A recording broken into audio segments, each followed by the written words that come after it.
सही है बच्चों।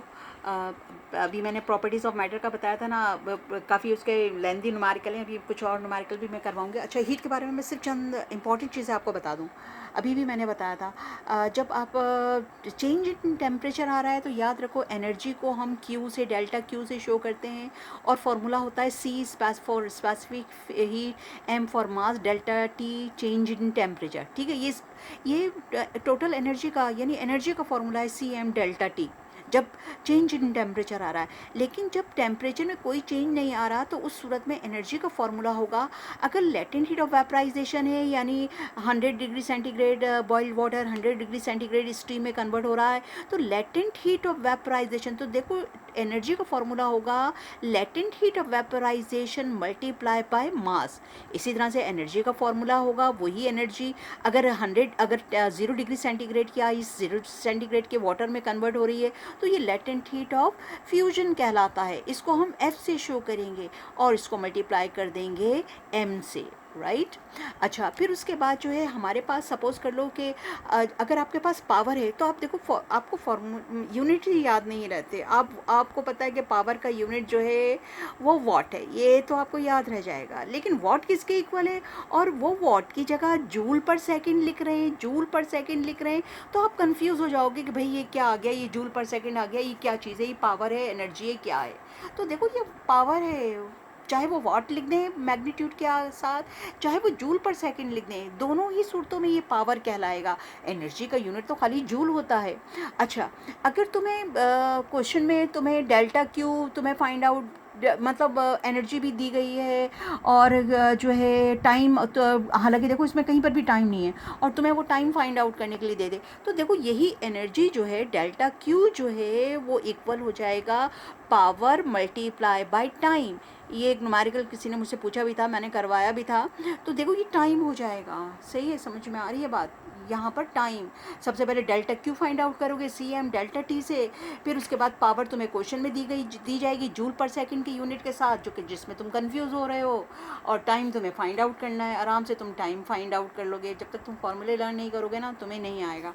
अच्छा, ज़रा सा फिर हम इसकी तरफ जाते हैं, मैटर की तरफ। मैं तुम्हें व्हाट्सएप के ज़रिए छोटी छोटी वीडियोज़ जो है वो करके मतलब न्यूमेरिकल की हीट के साथ मैं तुम्हें प्रॉब्लम करके मैं सेंड करूँगी, चूँकि इसके न्यूमेरिकल ज़्यादा लेंथी होते हैं और वो व्हाट्सएप से नहीं जा सकते, इसलिए मुझे ये जो है बनाना पड़ रही है। अच्छा, अब देखो इसमें न्यूमेरिकल है, मैटर की बात कर रहे हैं। A block of mass 92 kg and volume 0.031 cubic metre lies at the bottom of the sea, how much force is needed to lift it. और आपने क्या फाइंड आउट करना है, फोर्स फाइंड आउट करना है, जबकि डेंसिटी ऑफ सी का कितना दे रहा है 1.03 इंटू 10⁻³ किलोग्राम पर क्यूबिक मीटर। अच्छा, अब आपने इसका डेटा लिखना स्टार्ट किया, डेटा लिख रहे हो, चलो लाइन खींच लेते हैं बीच में।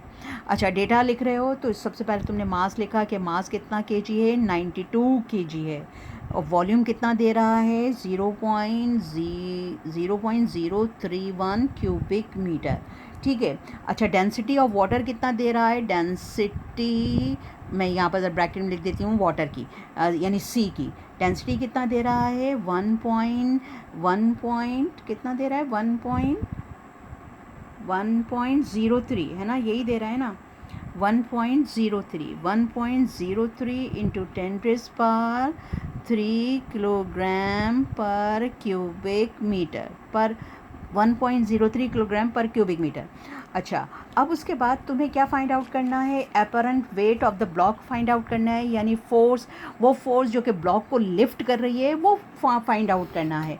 तो तुमने क्या फाइंड आउट करना है, फोर्स फाइंड आउट करनी है जो कि ब्लॉक को लिफ्ट कर रही है, या apparent wait of the block, यानी जब वो लिफ्ट कर रहा है वो ऊपर आ गया है, कुछ पार्शियली अंदर भी सिंक कर मतलब फ्लो कर रहा है, तो उस सूरत में जो उसका अपेरेंट वेट होगा वो तुम्हें फाइंड आउट करना है, जिसको हम फोर्स से भी शो कर रहे हैं, यानी फोर्स ऑफ द ब्लॉक कि अब थ्रस्ट वो कितना लगा रहा है या उसका अपेरेंट वेट कितना है ब्लॉक का।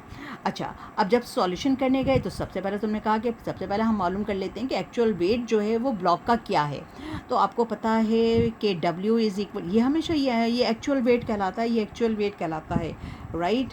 तो M आपको 92 दिया है, G आपको पता है, क्या पता है 9.8, मल्टीप्लाई करो, हाँ तो आ जाएगा 901.6 न्यूटन। ये तुम्हारे पास क्या आ गया, एक्चुअल वेट आ गया, एक्चुअल वेट आ गया। पूरा लिख देती हूँ, फिर भी बोल भी रही हूँ लेकिन फिर भी लिख देती हूँ एक्चुअल वेट, जिसे खाली तुम W भी लिख सकते हो।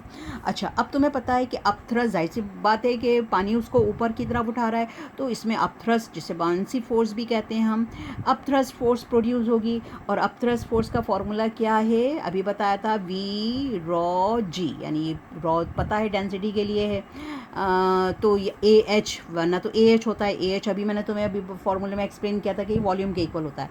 अब वैल्यूज़ पुट कर दो, वॉल्यूम तुम्हें दिया है 0.031 और 1.03 तुम्हें इसकी डेंसिटी दी है, ज़रा चेक कर लेना, यही है 1.03 है, इंटू 10⁻3, ठीक है। और G की वैल्यू पता है 9.8 है, इन सबको मल्टीप्लाई करो तो तुम्हारे पास आएगा 0.312। अगर कुछ मिस्टेक हो जाए तो ज़रा देख लेना, करेक्शन कर लेना, ठीक है। तो 0.312 को 1000 से मल्टीप्लाई कर दो तो ये आ जाएगा 312 न्यूटन। ये कौन सी फोर्स आ गई है, अपथ्रस्ट फोर्स आई है। कौन सी फोर्स आई है, अपथ्रस्ट फोर्स आई है, ठीक है। पुरानी लिख रही, तुम लोगों को पता है। अब तुम्हें क्या फाइंड आउट करना है, तुम्हें अपरेंट फोर्स फाइंड आउट करना है। ये कौन सी फोर्स थी, अपरेंट, अपरेंट यानी अब महसूस कितनी हो रही है, वो अपरेंट फोर्स फाइंड आउट करनी है। अपरेंट फोर्स का भी मैंने तुम्हें फॉर्मूला लिखवाया था, क्या लिखवाया था, apparent force, apparent force, apparent force, good, actual wait,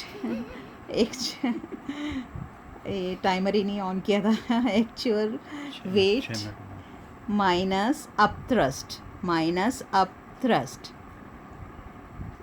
ये जो कैमरामैन है ना मेरा, बिल्कुल भी सही काम नहीं करते। अच्छा ठीक है, एक्चुअल वेट कितना था, एक्चुअल वेट कितना आ रहा था, कहाँ पर लिखा था, ये रहा 901.6 माइनस 312, तो ये हमारे पास माइनस करो, सही है, तो ये आ जाएगा 589.6 न्यूटन, जिसे तुम और करके लिख सकते हो 5, इससे 0.5 से अबव हो जाए तो पता है ना, सपोज टू बी 1 सिग्निफिकेंट, तो ये 590 न्यूटन। ये तुमने कौन सी फोर्स फाइंड आउट कर ली है, अपरेंट फोर्स फाइंड आउट कर लिए, क्योंकि ये अपरेंट फोर्स कह रहा है कि उसे जो है समंदर का पानी उस ब्लॉक को किस फोर्स से ऊपर की तरफ उठा रहा है। अच्छा, अब एक और न्यूमेरिकल है, ये सारे इंपॉर्टेंट न्यूमेरिकल है जो कि आ सकते हैं, आ सकते हैं। पॉज, ये देखो न्यूमेरिकल फिर मैंने लिखा हुआ है, ये 10.9 है, ये एक इम्पॉर्टेंट न्यूमेरिकल है, आता है, आ सकता है, छोटा सा है। अच्छा, a body of density D, density capital D से शो कर रहा है, एक बॉडी की डेंसिटी D है, is left free in a liquid of density D, यानी जो लिक्विड की डेंसिटी है वो स्मॉल d है और उस बॉडी को उस डेंसिटी में छोड़ दिया गया है। इस तरह कि कैपिटल G जो बॉडी की डेंसिटी है वो उस लिक्विड की डेंसिटी से ज़्यादा है। ये लिक्विड की डेंसिटी को स्मॉल d से शो कर रहा है और बॉडी की डेंसिटी को कैपिटल D से शो कर रहा है।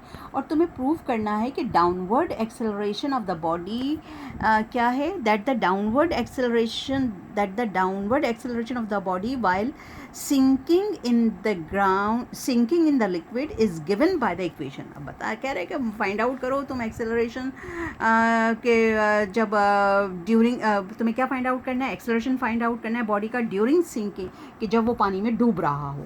यानी तुम्हें सबसे पहले प्रूव करना है, टू प्रूव, तुम्हें ये दिया गया है, प्रूव करना है A इज़ इक्वल टू, ये मैंने लिखा नहीं है यहाँ पर लेकिन ये दिया हुआ है, इसीलिए मैंने कहा कि पॉज करो, पूरा मैंने न्यूमेरिकल भी नहीं लिखा था ना।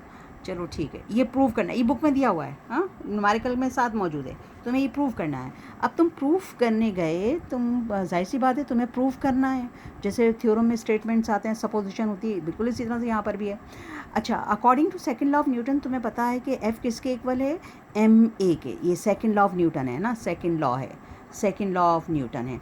अच्छा, जो कि क्या कौन सी फोर्स कहलाती है, इसको हाँ आप अपेरेंट फोर्स भी कहते हो, अपेरेंट फोर्स भी कह रहे होते हो, सही है। अच्छा, अभी हमने पढ़ा है कि अपेरेंट फोर्स जो है, अपेरेंट फोर्स जो है फॉर्मूला लिखवाया था, अपेरेंट फोर्स जो है is equal to the actual weight, यानी जब भी आपको पता है कि when an object is partially और wholly immersed in liquid it displace water which is equal to the weight of the object.